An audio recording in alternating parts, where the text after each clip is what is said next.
How's it going, everybody? This is DeanoGTO, and today we're looking at some more gameplay of me and my ISM. And this is a tank which I am playing a lot recently, along with the Batchat 25 TAP. Both of them are two tanks which I'm about 50,000 XP from finishing, and I would like to finish them both sooner rather than later. The ISM because I want to get the Object 705 and most of the grind done on that tank before the Object 705A eventually is top of the tree. Because if you don't know, this month it was a very close race between the Super Conqueror and the Object 705A to see which one would be the top of the tree. So my plan is to get this thing done and get the Object 705A done. Oh no, sorry. Get this thing here done and the Object 705 mostly done before the 705A goes on to be top of the tree. So yeah, but I still have a few months to go until that happens again. So yeah. So first shot of the game went pretty terribly because, well, that T-37 I don't think was paying attention. I think he planned on just rushing through there and then pretty much running away. But me being there kind of, I think, just caught the guy off guard a little bit. T-34 tries a shot against me, but, well, bounces off. And oh yeah, I was going to say, there's another tank that was shooting at me, but couldn't remember what it was. It was a Scorpion.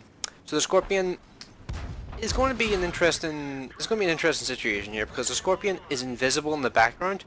I'm not entirely sure where tanks locate themselves in order to do that, but wow, how was he right there and I wasn't able to see him? He was literally like a foot in front of me and I still couldn't see him. And I think the Scorpion actually shot the T-26E5 in front of him by accident whenever he was trying to shoot me, so he may have done some critical damage to this T-26E5, and that may explain why this guy was a little bit more passive than I would expect him to be. Because in this sort of circumstance, I think the T-26E5 pretty much, I would say probably 7 in 10 times would probably win this circumstance, but I think he's being very, very cautious because he may have taken some module damage, like maybe his commander was killed or maybe his gunner was killed or something along those lines. But at this point I have realized I'm really, really outnumbered and I really need to like narrow the number of tanks that are able to shoot me. So I fire a shot in the ONE, weird audio glitch that happens every single time I watch this replay. I'm not entirely sure why. But it's happened at that point every single time, so it must just be part of the replay.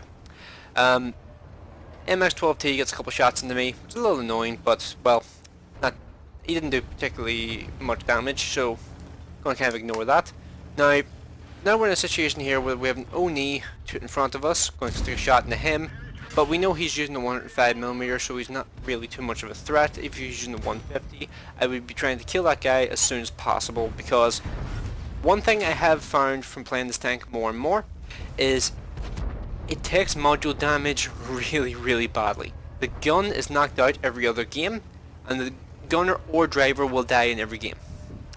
Except I think this one, but almost every time, and yet again, the weird audio glitch that happens whenever I kill that MX-12T. But this moment here I want you to pay attention to, because if you're looking here, like, I'm not quite reloaded, but I'm deliberately aiming towards the T-26E5 in order to trick the Cromwell into thinking I'm not paying attention to him. And as soon as I'm loaded, I'm just going to switch the target I'm aiming at and then just fire, kill that guy off. So that is something I try to do whenever I am presented with the opportunity to do it, because it's actually pretty effective at just like catching people out and killing people off that may have not been removed from the game otherwise. So now it's just the T-26E5 in front of us. We have dealt with the Cromwell, the 12T, and the ONE.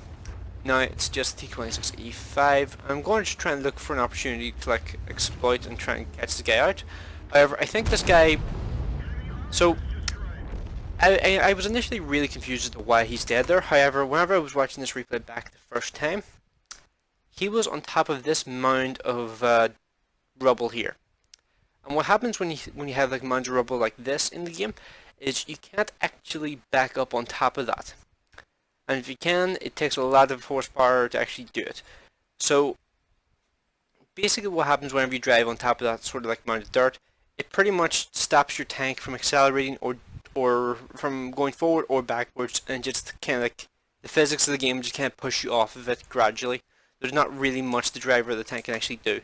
Like in my previous gameplay of the ISM, and holy shit, surprise you to 100. But fucking hell, that was like the luckiest snapshot ever, because not only did I hit him, but I ammo racked him as well. I mean, god damn. Hit him straight in the center of his tank, ammo racked him, killed him in a single shot. Like, that was like the ultimate, like, just like, holy shit, panic shot.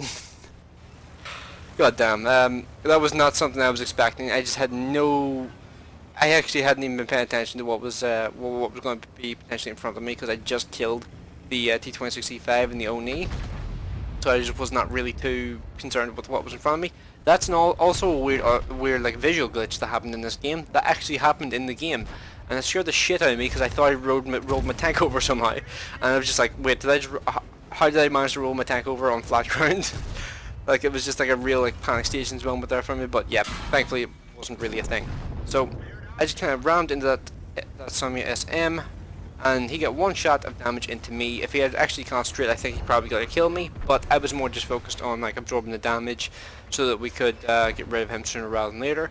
And unfortunately, this game doesn't have a particularly exciting ending. But well, what happens is the T25/2 kills the FE304. Then two people start capping. The VK4503 in the chat says that everybody should cap for some reason, even though the only tank that's left alive is tier 6. So instead of actually hunting the guy down, I went around this way, like looking to see if I could find the guy.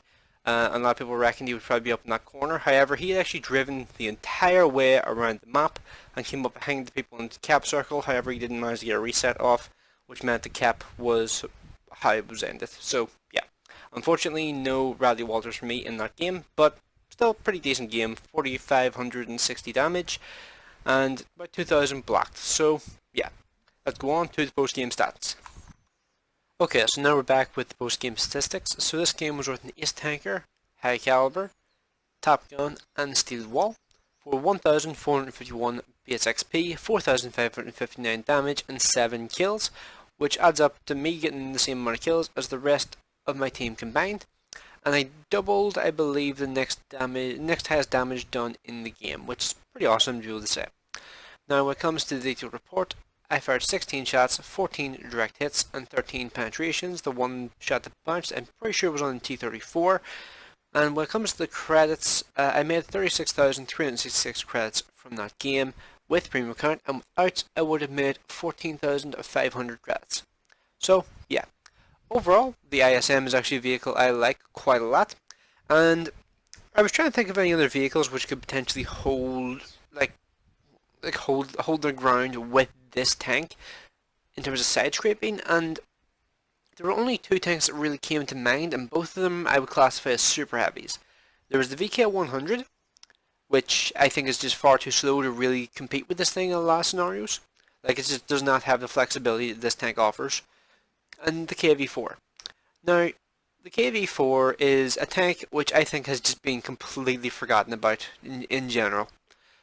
I can't remember the last time I fought a KV4 in World of Tanks. It used to be relatively popular at one point. It was actually like, I felt like I saw like, well, I used to see platoons of them, just to give you some context on like what I used to see when it came to those tanks.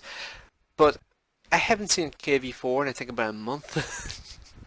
The KV4 is just such a rare tank. It's just, yeah, well, I think that's because the tank has aged horrendously badly. Like, if you look at the KV4 in comparison to some of the other tanks these days, just to put it in context, the Centurion Mark 1 has 254mm of turret armor. The T44 has 190mm of turret armor. The KV4 has 180. This 100-ton super heavy tank has less turret armor than a medium tank that weighs like a third of the amount.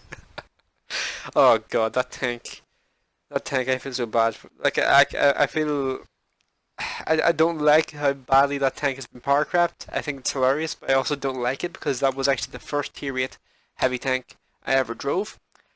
And god damn, looking back on like how badly that tank has aged, it's just, it's honestly pretty sad. Like, it's just horrendous. But yeah, let me know what you guys think when it comes to like how badly tanks have aged. Like, that's just something I've been thinking about the last couple of days, and just wondering like, what tanks do you think have aged the worst? Like, there's obvious ones like the KV4 and the Tiger 2, But can you think of any others that have aged like really, really badly? Like, well, I would probably say the TVP VTU, but TVP VTU was never a good tank. So, well, I don't really think that counts. Like, a tank that used to be good, or at least somewhat good, that has now become absolutely shit because it hasn't been changed in the last like probably 5 years. So yeah, let me know what you guys think in the comment section below. Also, let me know what you guys thought of this gameplay, and thanks very much for watching. I will see you in the next one.